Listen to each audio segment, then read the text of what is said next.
हर महाकाव्य की एक शुरुआत होती है, एक ऐसा पल जहां से एक महान नायक की यात्रा शुरू होती है। चलिए आज चलते हैं रामायण के पहले अध्याय यानी बालकांड की कहानी में, जहां एक राजकुमार ने अपनी दिव्यता की ओर अपना पहला कदम बढ़ाया था। तो इसी सवाल के साथ कहानी की शुरुआत करते हैं।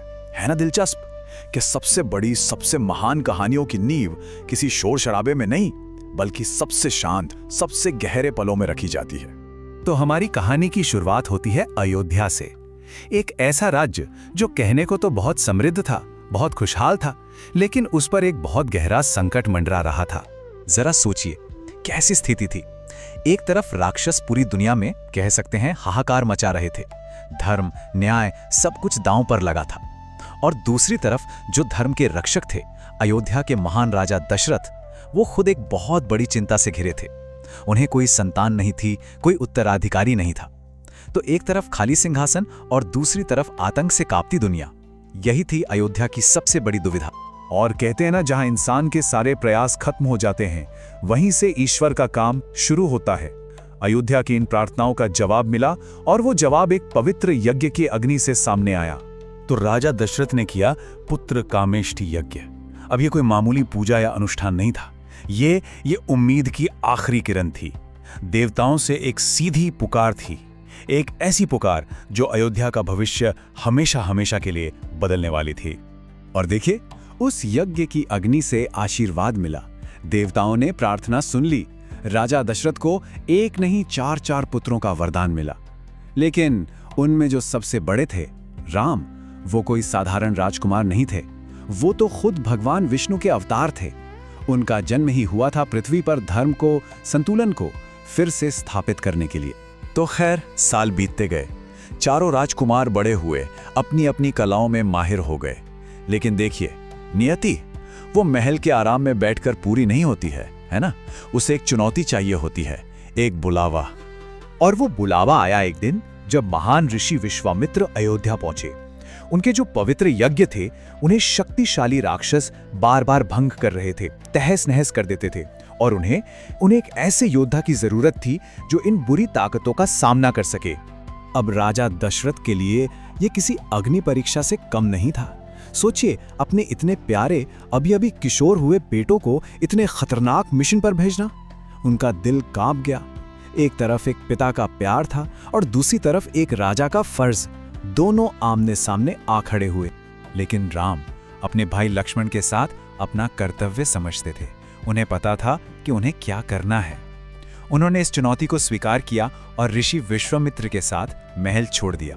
और यही था उनका पहला कदम, महल की सुरक्षा से बाहर एक बहुत बड़ी, एक अनजान दुनिया। विश्वामित्र के साथ ये यात्रा उन्हें मिथिला ले आई, और वहां नियति एक और भी बड़ी परीक्षा के रूप में उनका इंतजार कर रही थी। ये सिर्फ राक्षसों से लड़ने की बात नहीं थी, नहीं, ये तो अपनी दिव्यता को साबित करने का पल था। मिथिला में वहां की राजकुमारी सीता के विवाह के लिए एक स्वयंवर रखा गया था, लेकिन उनके पिता राजा जनक ने एक बड़ी अनोखी शर्त रखी थी। शर्त ये थी कि जो भी वीर भगवान शिव के दिव्य धनुष को उठाकर उस पर डोरी चढ़ा देगा, बस वही सीता से विवाह कर सकेगा। और सोचिए जरा, वो कोई ऐसा वैसा धनुष नहीं था, वो तो स्वयं भगवान शिव का पिनाक था। दूर दूर से बड़े बड़े राजा राजकुमार आए, सब ने अपनी पूरी ताकत लगा दी, पर कोई उसे हिला तक नहीं सका। पूरी सभा में एक निराशा सी छा गई। और फिर ऋषि विश्वामित्र की आज्ञा पाकर राम आगे बढ़े। उन्होंने धनुष को उठाया और इतनी आसानी से, इतनी सहजता से, जैसे वो कोई खिलौना हो। और जैसे ही उन्होंने उस पर डोरी चढ़ाने की कोशिश की, एक कान फाड़ देने वाली जोरदार गड़गड़ाहट हुई और धनुष बीच से टूट गया। वो जो आवाज थी ना, वो सिर्फ धनुष टूटने की नहीं थी, वो तो वहां मौजूद बड़े बड़े योद्धाओं के अहंकार के टूटने की भी आवाज थी। उस एक आवाज ने पूरे ब्रह्मांड में यह ऐलान कर दिया कि पृथ्वी पर उस दिव्य शक्ति का आगमन हो चुका है जो अधर्म का नाश करने आई है। तो धनुष के टूटने के साथ ही बालकांड अपने सबसे अहम मोड़ पर, अपने समापन पर पहुंचता है।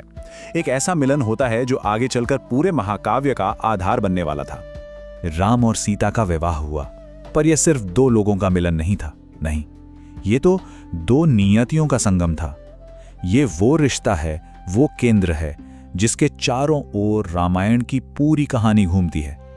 तो ये अंत नहीं था, बल्कि उनकी एक साथ यात्रा की असली शुरुआत। तो बालकांड हमें दिखाता है कि एक नायक बनता कैसे है, प्रार्थना से, कर्तव्य से और नियति से। लेकिन जैसा मैंने कहा, यह तो बस शुरुआत है।